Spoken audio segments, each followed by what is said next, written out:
Hello everyone, my name is Sava Katic and I'm a software developer at Vivify Ideas. Today let's explore asynchronous programming, so by understanding it better we can write more readable, maintainable and bug-free code. Okay, so let's take a look at a not so common example that will really help us understand the asynchronous behavior.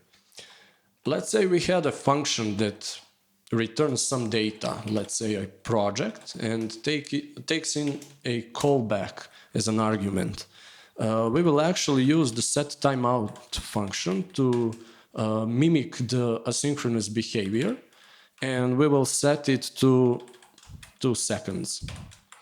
After that is completed, we will use the callback that was passed down and pass the name of the project to this function.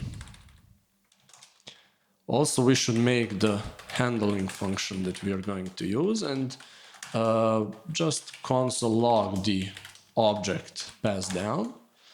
And we can call the getProject function and pass in the handler.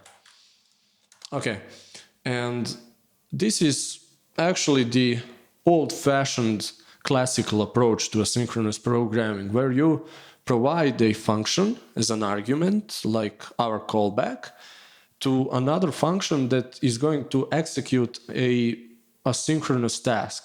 When the asynchronous task completes, the executing function then calls your callback function. But as the JavaScript evolved, promises were made. And we can use them to refactor this code to make it more understandable, actually. Let's return a promise here that will take in a callback with resolve and reject arguments. And it also uses the setTimeout, the same one, and resolves the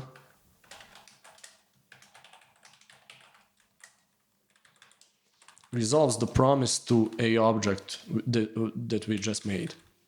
Okay, and we will actually, instead of passing this callback function here, that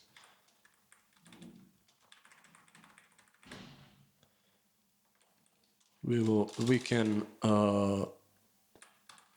attach a then to our function and wait for promise to resolve. After it resolves, we can pass in the function that we made.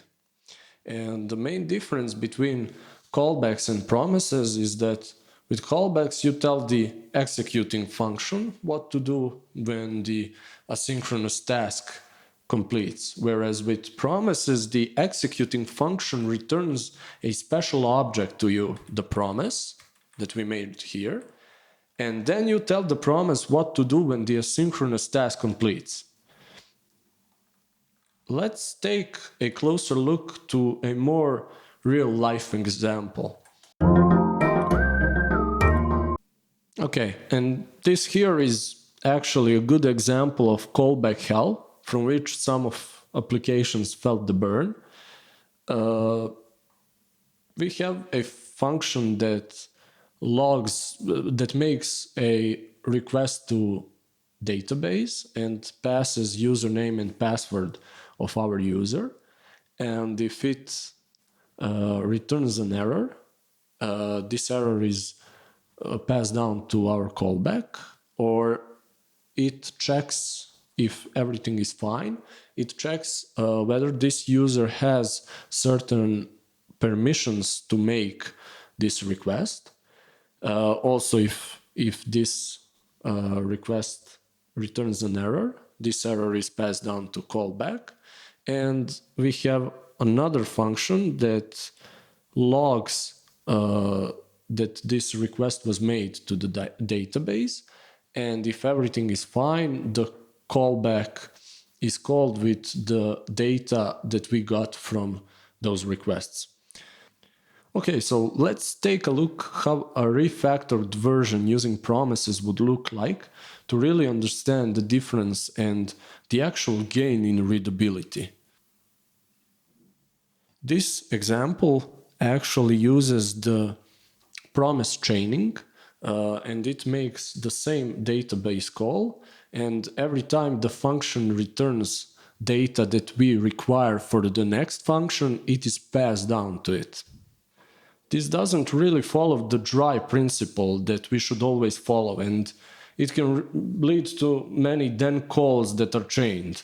So the next step was actually made when async await syntactic sugar was introduced in ES6.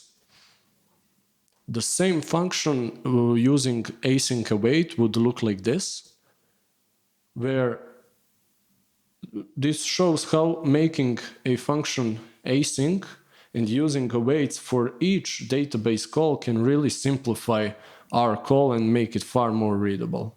I hope this helped you grasp the concept of asynchronous programming a bit more. Next week you can join me in exploring the observables and how different are they from the concepts we have just learned.